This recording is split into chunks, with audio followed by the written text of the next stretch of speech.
प्यारे बच्चों, यदि आप भी 1 फरवरी को बायोलॉजी जीव विज्ञान का फाइनल एग्जाम देने वाले हैं तो आज के क्लास को पूरा जरूर देखिएगा, क्योंकि आज के क्लास में मैं आप सभी को क्लास 12th बायोलॉजी जीव विज्ञान का मोस्ट वीवीआई ऑब्जेक्टिव क्वेश्चन बताने वाला हूं, जो आप सभी के फाइनल बोर्ड एग्जाम 1 फरवरी को पूछे जाएंगे। तो फ्रेंड्स, आज के क्लास को अच्छे से देखेगा और हर एक क्वेश्चन को मेरे साथ साथ याद कर लीजिएगा, ओके। और कोई भी क्वेश्चन में आप सभी को डाउट रहे तो कमेंट बॉक्स में ज़रूर पूछेगा, ओके। तो चलिए फ्रेंड्स, हम लोग फटाफट से क्लास को शुरू करते हैं। उससे पहले अगर आप सभी चैनल से नए जुड़ रहे हैं तो चैनल को सब्सक्राइब करके बेल आइकन प्रेस कर लेंगे, और वीडियो पसंद आए तो लाइक करके अपने दोस्तों में शेयर कर देंगे, ठीक है। और प्यारे स्टूडेंट, मैं आपको बता दूं कि आज के क्लास में ज़्यादातर हार्ड क्वेश्चन रहने वाला है, तो आप सभी हार्ड क्वेश्चन देख करके छोड़ के नहीं जाइएगा, क्योंकि हार्ड क्वेश्चन आपको पता ही है कि पिछले यानी 2 सालों से जो है ना, बिहार बोर्ड जो है आपको ज़्यादातर हार्ड क्वेश्चन ही पूछते हैं यानी बायो में, ठीक है। तो इसीलिए आप सभी अगर इस यानी क्लास का हर एक क्वेश्चन को याद कर लेते हैं तो आपका जो कॉन्फिडेंस लेवल है ना वो हाई हो जाएगा, ठीक है। तो इसीलिए आप सभी क्लास को बिल्कुल भी मिस नहीं कीजिएगा प्यारे स्टूडेंट, हार्ड क्वेश्चन देख करके, ओके। तो देखिए, यहाँ पहला नंबर क्वेश्चन पूछा गया है, अंडाशय के अंदर जो उत्तक भाग है जो ओव्यूल्स के साथ जुड़ा होता है तो उसे हम लोग क्या कहते हैं। यहाँ पर आपको बताना है अंडाशय के अंदर उत्तक भाग जो यानी ओव्यूल्स के साथ जुड़ा हो तो वो क्या कहलाएगा। तो याद रखिएगा वो फ्यूनिकल कहलाएगा, ठीक है। राइट आंसर यहाँ पर एक का ऑप्शन नंबर ए हो जाएगा। चलिए दूसरा नंबर देखिए, यहाँ पर पूछा गया है इनमें से कौन विषम बेमेल को चुने। यहाँ पर आपको जो है ना विषम बेमेल बताना है, क्या आर्कीस्पोडियम, ओगोनियम, बीजांड या फिर एथेरिडियम बताएंगे कौन है। तो याद रखिएगा विषम बेमेल यानी कि अलग है तो वो है बीजांड अलग है, ठीक है। Right answer option number C हो जाएगा। तीसरा नंबर देखिए, पूछा गया है माइक्रोपाइल किस में पाया जाता है। देखिए, जो माइक्रोपाइल पाए जाते हैं तो वो किस में, तो आप याद रखिएगा तीसरा का राइट आंसर जो हो जाएगा ऑप्शन नंबर क्या हो जाएगा, तो माइक्रोपाइल जो है ऑप्शन नंबर सी में पाए जाते हैं, अटाट में, ठीक है। राइट आंसर यहाँ पर ऑप्शन नंबर सी होगा, यहाँ पर अटाट होगा, ATAT मतलब कि अटाट, ठीक है। नेक्स्ट क्वेश्चन की तरफ बढ़ते हैं। 4 नंबर पूछा गया है मादा युग्मकोद्भिद दर्शाता है। यहाँ पर आपको बताना है जो मादा युग्मकोद्भिद दर्शाता है या फिर दिखाता है तो क्या दिखाता है, तो वो बीजांड दिखाता है ना। राइट आंसर क्या होगा, नहीं वो भ्रूण थैली दिखाता है, ठीक है। Right answer option number B हो जाएगा, जिसको हम लोग परागकोश भी कहते हैं ना। Right answer option number B हो जाएगा। नेक्स्ट चलते हैं। 5 नंबर पूछा गया है कि किसी आवृतबीजी का मादा युग्मकोद्भिद क्या दर्शाता है। यहाँ पर आपको मादा युग्मकोद्भिद का बताना है कि वो क्या दर्शाता है आवृतबीजी का। तो याद रखिएगा 5 का राइट आंसर ए हो जाएगा, ये अंडा दर्शाता है, ठीक है। 6 नंबर देखिए, निषेचन के समय किसी परारूपिक द्विबीजपत्री के मादा युग्मकोद्भिद होते हैं। ये क्वेश्चन इस बार आएगा 100%, आप लिख कर ले लीजिए, ठीक है। बहुत इंपॉर्टेंट क्वेश्चन है, ये क्वेश्चन आएगा, आपको अभी याद कर लेना है। जब निषेचन होता है तो उस टाइम जो है कोई भी परारूपिक द्विबीजपत्री के मादा युग्मकोद्भिद जो होते हैं वो क्या होते हैं। तो याद रखिएगा 6 का राइट आंसर ऑप्शन नंबर जो है ना ए हो जाएगा। यहाँ पर 8 केंद्रकीय और 7 कोशिकीय, ठीक है। Right answer option number A हो जाएगा। 7 सेल होते हैं और 8 न्यूक्लियस होते हैं, ओके। नेक्स्ट चलते हैं। 7 नंबर क्वेश्चन पूछा गया है फिलिफॉर्म उपकरण किसकी विशेषता है। यहाँ पर बताना है जो फिलिफॉर्म उपकरण है ये किसकी खूबी है। तो याद रखना है 7 का राइट आंसर ए हो जाएगा, ये सिनर्जिस्ट्स की खूबी है, ठीक है ना। चलिए 8 नंबर देखेंगे। पूछा गया है आज के क्लास का हर एक क्वेश्चन आपको याद कर लेना है, ठीक है। मुझे पता है आपको ये सब क्वेश्चन बहुत ज़्यादा ही हार्ड लग रही है, ठीक है, लेकिन आप लोग को डरना नहीं है। ये सब क्वेश्चन 1 से 2 बार देख लेना है, आराम से याद हो जाएगा, ठीक है।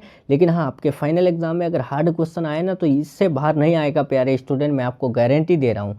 और आसान पूछे तो मैं आपको बता दे रहा हूँ क्वेश्चन बैंक और मॉडल से ही पूछेगा, ठीक है। लेकिन अगले बार जो पूछा था, जो मैं क्वेश्चन अभी दे रहा हूँ ना, ये यानी जिस बुक से, वही बुक का क्वेश्चन जो है ना पूरा का पूरा बिहार बोर्ड छाप दिए थे, ठीक है। तो इसीलिए भरोसा करके आप सभी याद कर लेंगे। 8 नंबर देखिए, एक गुणित कोशिका जो समसूत्री विभाजन द्वारा एम्ब्रायो सेक बनाता है तो वो क्या कहलाती है। तो याद रखेंगे 8 का राइट आंसर जो है ना ऑप्शन नंबर सी हो जाएगा, कार्यात्मक मेगास्पोर कहलाती है, ठीक है, यानी कि फंक्शनल मेगास्पोर कहलाती है। नेक्स्ट क्वेश्चन चलिए। 9 नंबर पूछा गया है बीजांड की सबसे बड़ी कोशिका है। यहाँ पर बताना है जो बीजांड का सबसे बड़ा सेल होता है या फिर कोशिका वो क्या होता है। तो 9 का राइट आंसर आप सभी ध्यान रखिएगा, जो मध्य कोशिका होता है, मिडिल सेल, ये जो है ना बीजांड का सबसे बड़ी कोशिका होता है, ठीक है। Right answer option number C हो जाएगा। चलिए तो 10 नंबर क्वेश्चन देखते हैं। पूछा गया है किसी सामान्य द्विबीजपत्री भ्रूणकोश में केंद्रक का व्यवस्था होता है। ये आप 110% याद रखिएगा प्यारे स्टूडेंट, बहुत इंपॉर्टेंट क्वेश्चन है। कोई सामान्य द्विबीजपत्री भ्रूणकोश में जो केंद्रक का व्यवस्था होता है तो वो कितना होता है, तो याद रखना है 10 का right answer option number C हो जाएगा ना, यानी 3 2 + 3 यानी 3 + 2 + 3 होगा ना। राइट आंसर ऑप्शन नंबर यहाँ पर जो ना सी होगा। ठीक है, चलिए ध्यान रखिएगा, ये क्वेश्चन आपके फाइनल एग्जाम में पूछे जाएंगे, ध्यान रखिएगा, गलती नहीं कीजिएगा। किसी सामान्य द्विबीजपत्री भ्रूणकोश में केंद्रक का जो व्यवस्था होता है 3 + 2 + 3 होता है। टेपेटम जो बीजांड में बदलाव होता है वो कहलाता है। यहाँ पर 11 नंबर का बताएंगे, टेपेटम जो बीजांड में बदलाव हो तो वो क्या कहलाएगा, तो 11 का राइट आंसर ऑप्शन नंबर जो है ना क्या हो जाएगा, तो 11 का राइट आंसर सी हो जाएगा, यानी इंटीग्यूमेंट्री टेपिटम कहलाएगा।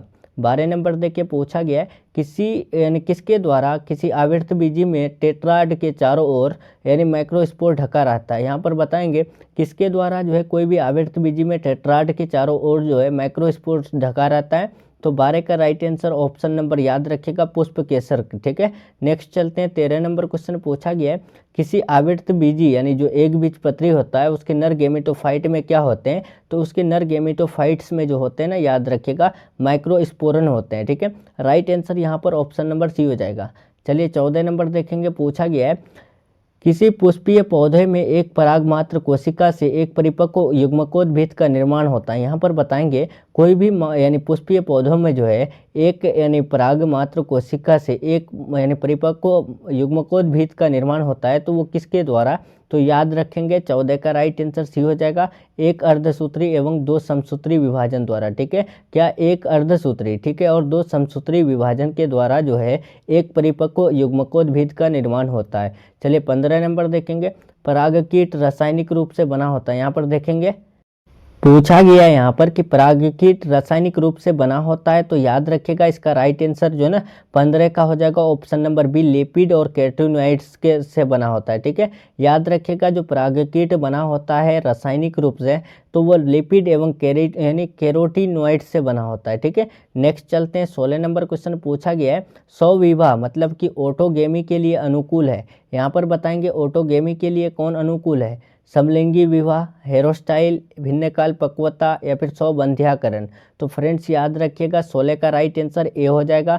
स्वविवाह के लिए जो अनुकूल होते हैं वो समलिंगी विवाह होते हैं। ठीक है, चलिए 17 नंबर देखेंगे। पूछा गया है स्कूटेलम किसका भाग है। देखिए जो स्कूटेलम होता है वो किसका भाग होता है, क्या घास बीजपत्र का या फिर द्विबीजपत्री का, मक्का एंडोस्पर्म का, फली का। तो याद रखिएगा इसका राइट आंसर 17 का जो है ना ए हो जाएगा, घास बीजपत्र का। ठीक है, राइट आंसर ए हो जाएगा। मुझे पता है आज का क्लास जो है ना आप सभी को बहुत ज़्यादा हार्ड लग रही है और बहुत स्टूडेंट जो है क्लास को छोड़ के भी जा चुके हैं। ठीक है, लेकिन ऐसा नहीं करना है, अगर आपको मार्क्स बढ़िया लाना है प्यारे स्टूडेंट तो आपको याद कर लेना है। ओके, देखिए यहाँ पर 18 नंबर 100 परागकण बनने के लिए कितने सूत्री विभाजन की आवश्यकता होगी। यहाँ पर पूछा गया है 100 अगर यानी मतलब कि 100 अगर परागकण बनाएंगे तो उसके लिए कितने सूत्री विभाजन की आवश्यकता होगी, तो याद रखना है 18 का राइट आंसर जो है ना ऑप्शन नंबर क्या होगा, तो ऑप्शन नंबर सी होगा 25। ठीक है, यानी कि एक सूत्री विभाजन जो है 4 परागकण का निर्माण करता है, तो 25 सूत्री विभाजन जो है 100 परागकण का निर्माण करेगा। ठीक है, right answer option number C हो जाएगा। यहाँ पर ध्यान रखिएगा 4 परागकण मिलकर के कितना सूत्री का विभाजन करता है, एक सूत्री का। तो अब बताएंगे 100 सूत्री दिया 100 परागकण दिया हुआ है तो 100 परागकण बराबर कितना देगा, तो 4 से यानी 4 का एक सूत्री बनता है तो 100 का 25 बनेगा कि नहीं बनेगा, मतलब 100/4 करेंगे तो कट के कितना आ जाएगा 25 आएगा कि नहीं आएगा। चलिए अब 19 नंबर देखेंगे। पूछा गया है इनमें किसमें एरिल नहीं पाया जाता है, इनमें से किसमें एरिल नहीं पाया जाएगा, शरीफा, लीची, आम, मिरिस्टिका।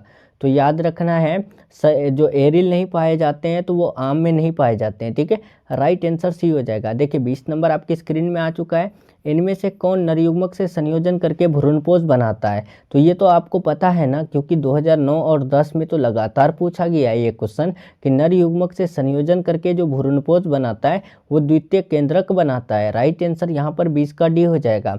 चलिए तो 21 नंबर देखेंगे। पूछा गया है वायु परागित पुष्प सामान्यतः होते हैं। यहाँ पर पूछा गया है वायु परागित पुष्प जो है वो सामान्यतः होते हैं क्या, आकर्षक होते हैं, छोटे होते हैं, रंगहीन होते हैं, या फिर बी और सी दोनों होते हैं।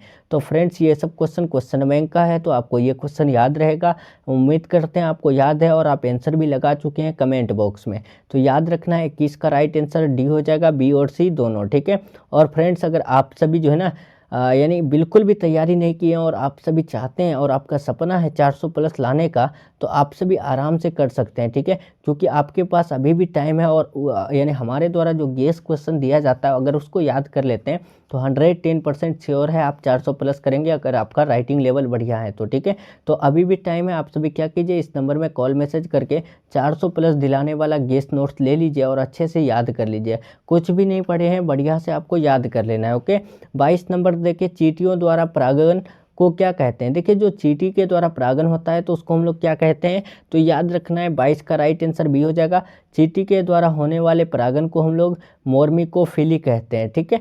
राइट आंसर बी हो जाएगा। चलिए यहाँ 23 नंबर देखिए पूछा गया है, सामान्यतः कैप्सुला में भ्रूणपोष होता है, बताएंगे जो कैप्सुला में भ्रूणपोष होता है ये क्या होता है, अगुणित होता है, द्विगुणित होता है, त्रिगुणित होता है, बहुगुणित होता है। तो फ्रेंड्स आपको पता है कि जो भ्रूणपोष होते हैं वो सभी जगह त्रिगुणित अवस्था में पाए जाते हैं, ठीक है।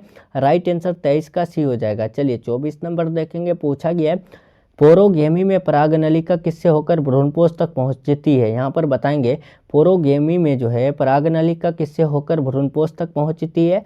तो याद रखना है 24 का राइट आंसर सी हो जाएगा, माइक्रो यानी पाइलोमा द्वारा, ठीक है। राइट आंसर ऑप्शन नंबर जो है ना सी हो जाएगा। चलिए अब हम लोग चलते हैं, 25 नंबर पूछा गया है, आवर्त बीजी पादप में बीज के निर्माण के समय द्वितीय केंद्रक परिवर्तित हो जाता है। यहाँ पर पूछा गया है आवर्त बीजी पादप में बीज का निर्माण के समय, ठीक है, द्वितीय केंद्रक जो परिवर्तित हो जाता है या फिर बदल जाता है तो वो किस रूप में, तो याद रखिएगा 25 का बी हो जाएगा, भ्रूणपोष में बदल जाते हैं, ठीक है ना।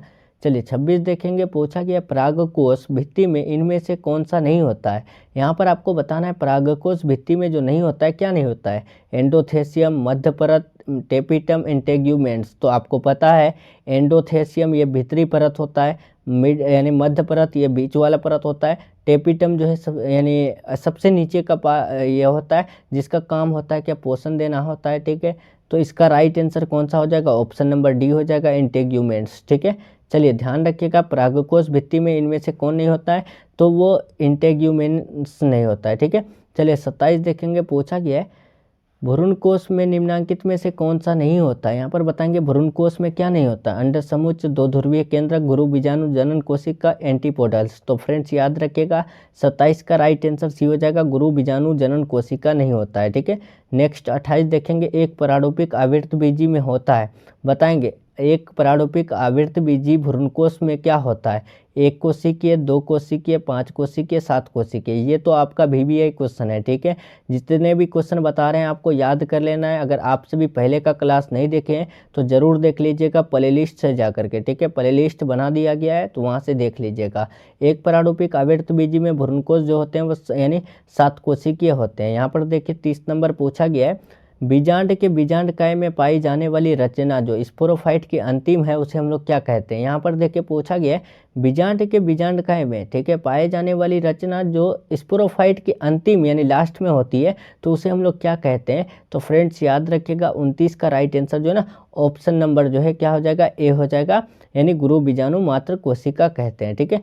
30 नंबर यानी कि आज का लास्ट क्वेश्चन देखते हैं, पूछा गया है केंद्रकीय भ्रूणकोश में प्राथमिक भ्रूणकोश केंद्रक के विभाजन के बाद क्या होता है। तो देखिए केंद्रकीय भ्रूणकोश में जो प्राथमिक भ्रूणकोश केंद्रक का जब विभाजन होता है तो उसके बाद जो है ना कोशिका भित्ति का निर्माण नहीं होता है, ठीक है। Right answer option number B हो जाएगा, यहाँ पर ये नहीं है, ठीक है। राइट आंसर बी ध्यान रखिएगा, ठीक है ना। तो चलिए फ्रेंड्स यहाँ पर आपका बायो का क्वेश्चन कंप्लीट हो रहा है। कल हम लोग जो है ये वाला पार्ट करेंगे, इसमें जो है आपको आसान क्वेश्चन मिलेगा, ठीक है। यहाँ पर देखिएगा इधर आपका जो ये क्लास होगा इसमें बहुत आसान क्वेश्चन देखने को मिलेगा, ठीक है ना। आराम से ये सब क्वेश्चन आपसे भी बता देंगे, ठीक है। तो चलिए आज का क्लास आपका यहीं तक रहने वाला है। अगर आप सभी गेस्ट नोट्स लेना चाहते हैं, खरीदना चाहते हैं तो आप सभी लेके बढ़िया तैयारी कर सकते हैं, अभी भी टाइम है आपके पास, ठीक है। नंबर दिया हुआ है यहाँ पर, आप सभी जो है ना इस नंबर में कॉल मैसेज करके ले लीजिए, ओके। चलिए मिलते हैं नेक्स्ट क्लास में नेक्स्ट टॉपिक के साथ, तब तक के लिए आप अपना ख्याल रखिए, अपना स्टडी जारी रखिए। Take care, thanks for watching.